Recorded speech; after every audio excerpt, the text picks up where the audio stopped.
مخابن دبی ارتهجه ده زده دکتر دروناس پسیکولوگ ل باکور کردستان و روجاوات هنن. لی ام کارن چه بکن؟ پیشید وی ام زانی بن او کسن کو مالاوان ویران بوه. مالبات خواه وندا کرنه. نها دشترسه که گلک آوارته و تایبتی دنه.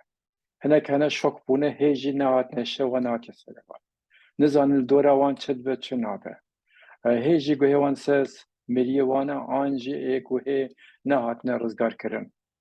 گلک غیرین دکن. دگرین و نزانن ایچه هاتی سره وان و تشت دیناکشن. جبرکو هاوقس دروناس و دکتر و پسیکولوگ تنن دوید ویدما آوارته ده همو کس این جواک پسیکولوژی جواکی کلتوری و چاندی کش بره و ملاک دزانه چوا پشکرتی ها بکه و دیسا هشیار ببن و وان کسین کو زیده نقشن درونی دست بکرنه ترس کتیا دلوان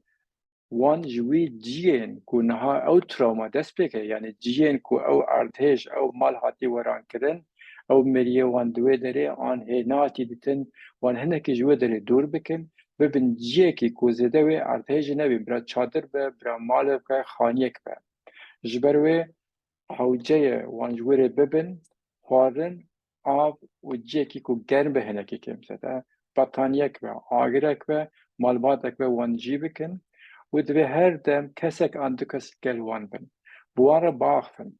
وان دیار بکن و اشکره بکن که ارتش چه بوه تشتکی آورته لی اون نتنینه اف دم دوی ما هوا در باس بکن حتی که ام توامی کاربن معال پروفیسیونل کسا ونه گل کردستانه و آریکاریا وان به تایبتی بکن به هوره هم دکتور ما پسیکولوگ و درونمش باشور کردستانه روژاوا و روژلات دبی سفر بکن که ام گل خبتانه نهیلن لینها جبو بیده ما وان روژا ملت بانگام جوارaya وان بتنه نهیلن گل وان بن وان باخن لیزده سر ارتش ناخن وان بتنه نهیلن اف دما کو ام به هوره بن و وان کسین کو نهاد شوکی و ترسیدنه آلیه که به وان تنه نهیلن جبر کو جیانا وانج بو پیش روژ پیوسته کو ام وان نخوشین این تراما آستنگ بکن دا کو او دو بو دریج نخوش نکبن بتنه هف نهیلن